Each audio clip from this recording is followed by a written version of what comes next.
Hello. Hi. Welcome to today's video. I wanted to talk about virtual worlds and outline the broader philosophical conceptual schema that I will be talking about throughout videos in the future. Um, so, mankind has always made one fundamental observation, and it's consistent with most cultures, if not all, and most systems of faith and most systems of philosophy too. And that's that the real world kind of sucks, right? It's sort of in Christianity, the world was a fallen creation that was a mirror or a shade of what heaven would be like, at least according to some interpretations. This is true for the Jewish canon as well, if I'm informed correctly. Um, in Buddhism, the philosophical assumption there was that life was suffering, that it was imbued with suffering. And in philosophy, in existentialism, for example, it was also the case that we were alienated from one another, not just from, the goods and services, but also from each other, from nature, from human contacts, and attempts to bridge that alienation, that sort of disconnect, was, occasionally successful, but moderately at best, right? And so that's sort of the starting assumption, or the starting point of virtual or fictional worlds, is that the real world is unsatisfactory in some sense or form. And so we attempt to escape into fictional worlds. Literature has provided this outlet. Stories, oral traditions have facilitated this need since the early shamanic traditions, essentially. A philosopher or a thinker that I will use a lot is Joseph Campbell. And if you haven't heard about Joseph Campbell and the hero's journey, it's essentially a structure for a meta story. That's a way of thinking about his theory of the hero's journey. Now, Joseph Campbell obviously had a lot more to say than just this model, but essentially he formulated a model of how a story is constructed, and it starts in incrementable steps throughout a sort of a wheel of return. The hero starts from a place of not knowing, and he goes through a process in which he changes, and he comes home having changed. It's essentially obviously Campbell goes into way more detail, and this is not a video on Campbell, but this notion of this meta story playing itself out in literature repeatedly, essentially, it overlaps nicely with the hunter-gatherer motif of early humans, right? Because you are a tribesman or tribeswoman in, way before like the Bronze Age, and your job is to go out into the unknown, confront what is unknown, right? Monsters and tigers and, just big night, darkness, shades. You don't know. And you overcome these challenges, having sacrificed or done something to overcome them, and then you return home with the treasure, right? In this case, meat, right? For the hunter, at least. And for the gatherer, it's nuts and berries and all sorts of things. And this sort of archetypal story plays itself out in literature repeatedly.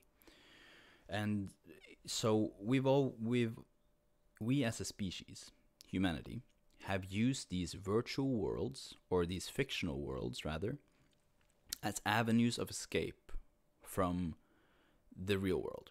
And we play out these idealized narrative structures, these sort of hero's journeys myths, in almost all literature. So we play out the successful hunter-gatherer motif. This is my take on it. It's not exactly what Campbell said, but for me, one interpretation of it could be that we play out these hunter-gatherer myths to succession in literature and narrative. And we seem to be obsessed with them because that behavior keeps repeating. Now, fictional worlds, like the one that the great J.R.R. Tolkien invented, was not the first.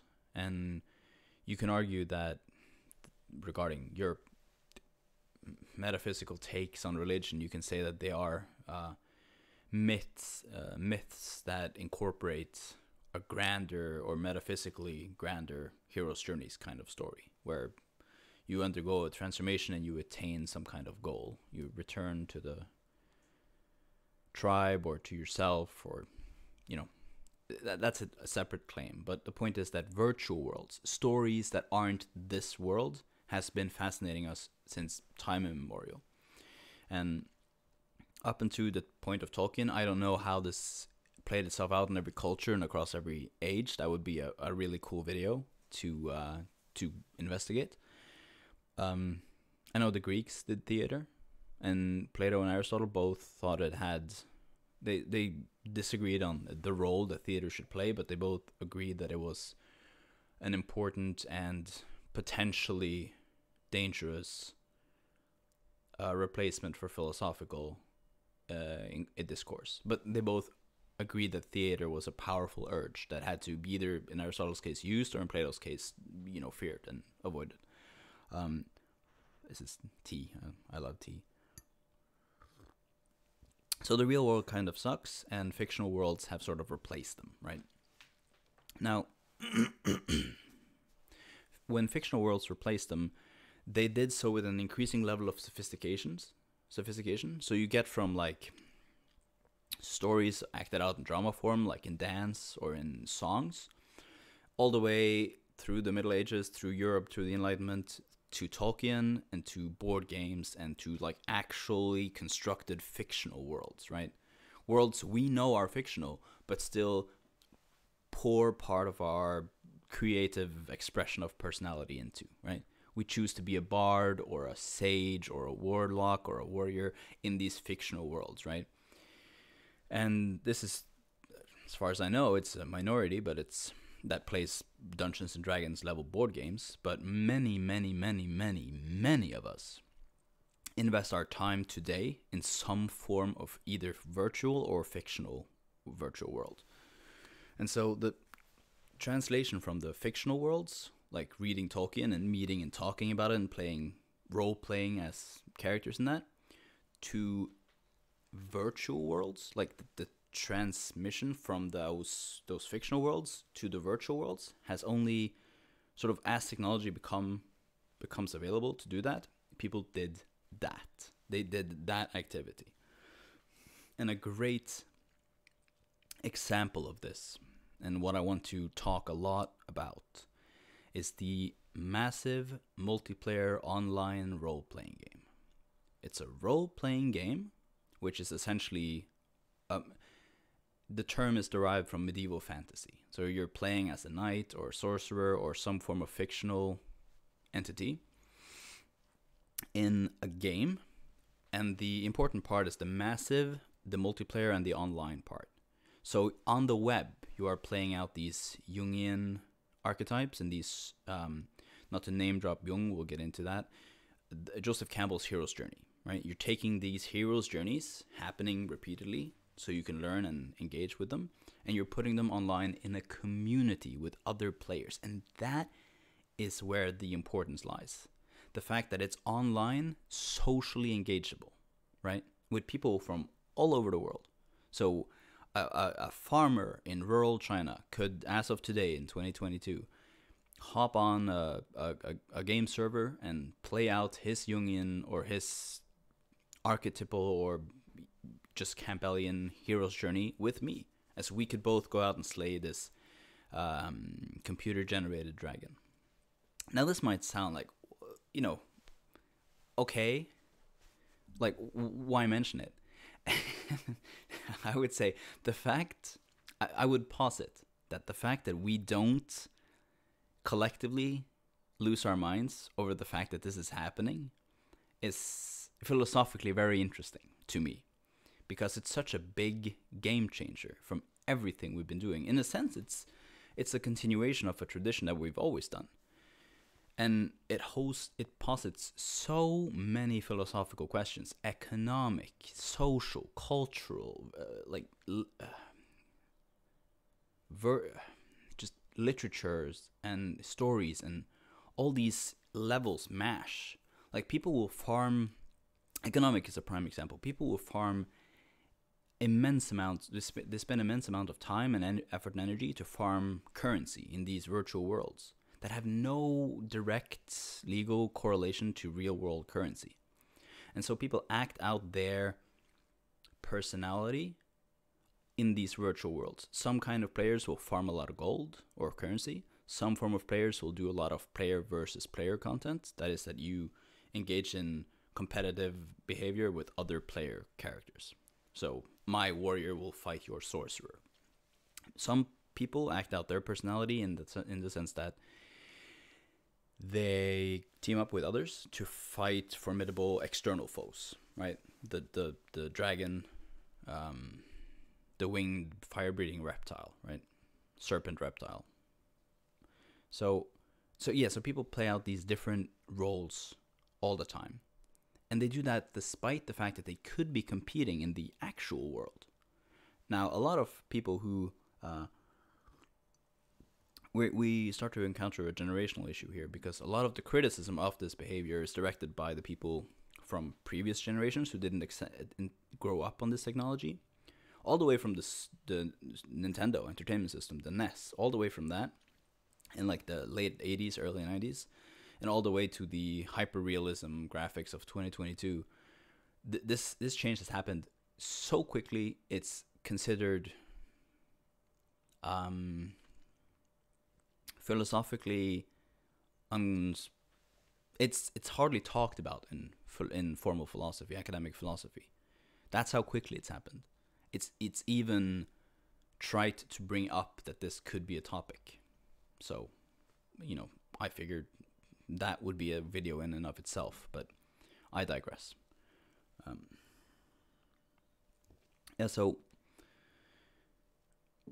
people in these virtual worlds, these MMOs, these massive multiplayer online role-playing games, this has served as kind of a template, I would say, for... We've used real world... I haven't developed them, but the people who developed MMOs have used real-world economies as models for in-game economies.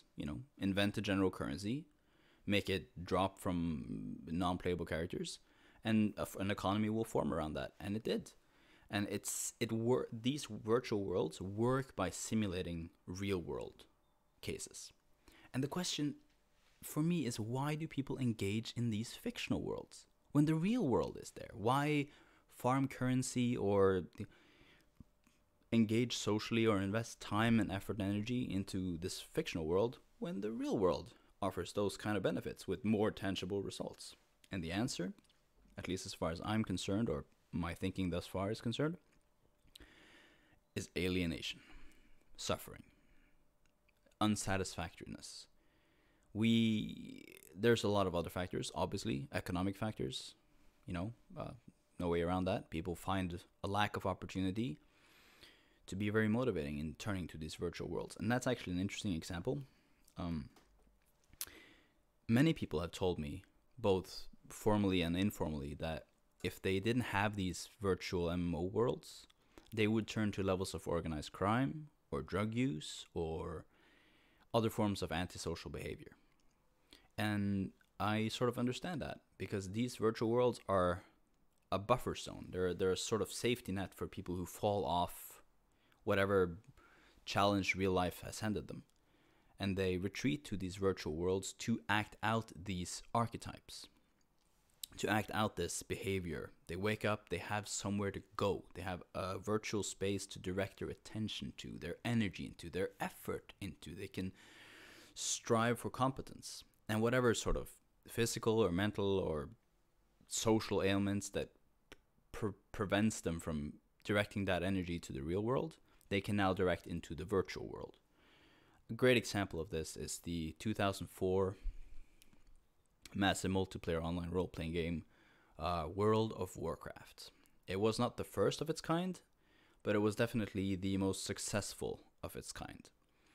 And I think at its peak it had 12 million concurrent users, which is roughly twice the size of Scotland. So that's 2 countries European-sized countries like Norway or like Norway or Scotland. Two of those countries simultaneously engaged on different servers in this virtual world, coming home from work, playing this game, investing their time and energy and effort into this game, or not being employed and not turning to other coping mechanisms like drug and alcohol abuse by turning to this game. They developed social relationships that were real. Some people met their girlfriends there. Some people met their wife or their husband there. Because people could act out their own avatars in their own ways. Not just male typical behavior, but also female typical behavior.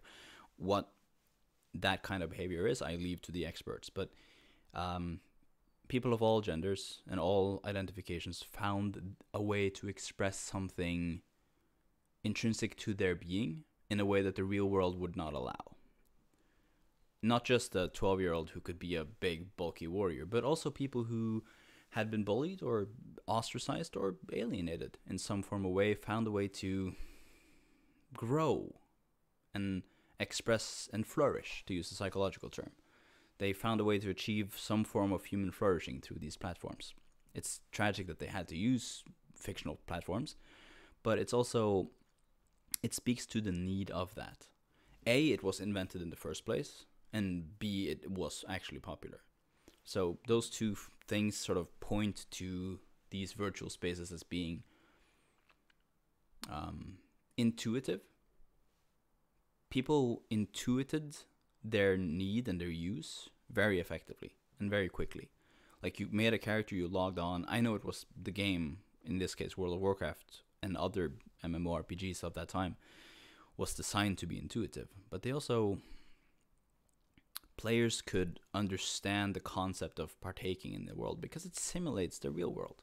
That's what makes it so living. It's that it grips you. So that evolution happened from the 90s to from the 80s, from the 70s, from the 60s to 2004, 2010. Now lately, something has stepped in to provide another, as the MMO market has fractured into many MMOs, and as World of Warcraft has gradually become less of a leading dominant force, people have mitigated to other games because they still seek that experience. And virtual reality, VR headsets, have stepped up. VR chat being an example. Now, it's not a game world with an economy and a social setting and specific challenges to overcome, but it is a social space where people can meet, mingle, express themselves through avatars that aren't confined to their real life incarnations, let's say. So this is one philosopher that I personally enjoy is a fellow called Terence McKenna. And I want to clarify that by saying that he has a lot of theories. He was a person who had crazy openness to ideas and experience, and he scored high in that Big Five personality traits. And so he is conceptually difficult to touch because he has so many philosophical ideas out there that it's hard to pick one of them and say, oh, I like his thought on this, and then separate from his other tendencies. But McKenna had a point about virtual worlds being the next frontier of human evolution. And it's stirring to see how quickly we've moved. He died in 2000, I'd say. And it's stirring to see how quickly we've moved in the direction that he prophesied, essentially, or at least outlined. Man needs a frontier. And the frontier of exploring land has sort of ended. And the virtual worlds has served the need for this new frontier. New MMOs spring up, people inhabit them, play them, invest time, and then slowly but surely these worlds ebb down. But the trend seems to be to invest more and more into these virtual worlds. Gaming is a great example, virtual worlds are a great example, and you could make a lot of points about how this is unhealthy and should be disencouraged. And especially from the older guard, older generations, that's the message you get. But for the youth of today, for a 20-year-old guy with a middle of the road IQ and a unfortunately low employment prospects, this is as good a new challenge as any for him. Now, I'm not advocating that people should use these virtual worlds, but I am observing that they are. And I think it's very important and interesting to observe the way they map onto behavior that we see in human nature. These virtual worlds doesn't simulate arbitrary forms of activity. They specifically, they succeed into the degree that they allow our natural tendencies to play out. Natural tendency for competition, natural tendency for socialization, for status hierarchies, for comparison. You can get all sorts of titles and mounts and ways to show off your attainments in the game, and you stand in the capital cities and show off this sort of attainment, which is, what we do when we dress up in clothes and walk out or wear watches or any form of luxury item. So it works by giving people an avenue that is less imbued with the problem that we discussed at the very beginning, the problem of suffering. So that's sort of a general outline of the thinking that I'm going to do and have done about virtual worlds and their importance. I would like to close by saying that virtual worlds they're not realized in their potential, not even a little bit. And the VR headset kind of worlds that you enter is only a sort of gestational stage. I mean, the second you can have VR level immersion in an MMORPG that has the same cultural appeal as World of Warcraft and the ease of use of the VR headset, or the VR headset in 20 years, the ethics of these virtual worlds, how you allow people to behave and act, will inform their real life decision and does inform their real life decisions. There's been a lot of interesting work done on, and more should be done on, the ethics of these gaming platforms, and a lot of social activity is done online to regulate and comment on the implications and messages sent through these games. Games, AAA level games, basically serving the function that movies did in the 80s in terms of affecting culture. Call of Duty, God of War, I'm not going to name drop any franchises, but the challenges that you are given as a player to overcome and the way you are suggested to overcome them affect your ethical intuition in the real world as well, to a degree that movies did. So this is a incredibly pregnant area of future research. And I mean, we've all seen or heard of the Matrix or the brain in the vat experiment. It's not outside the realm of possibility that we could construct tools, technological tools, that would be preferable. Even today, MMORPGs are, if you give people the opportunity for career growth or a marriage or some form of meaningful, sustained, real-world engagement, they will largely cut down on their game time. And, hooray for that. They didn't turn to drugs, and now they're back into employability and having a functional life. In 20 years from now, 30 years, 10 years, these virtual worlds might not be of the type of quality that you would choose away. Especially if we consider the crypto currency evolution and a way to monetize the activities in these games that are already occurring.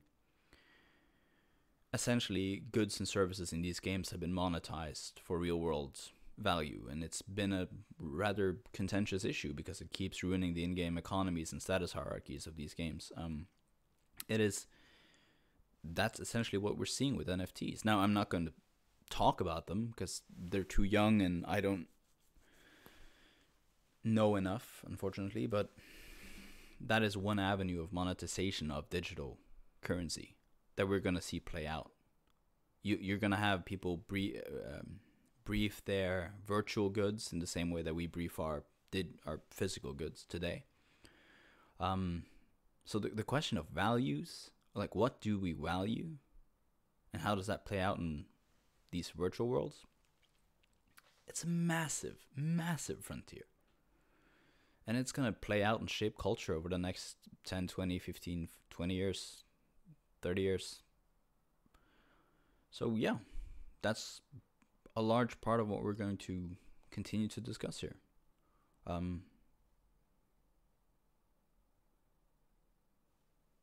I don't know if there's anything else to say. Broadly speaking, all these topics can be delved into. You could have a 2-hour podcast on the economics of MMOs. Yeah, I just wanted to chip in that the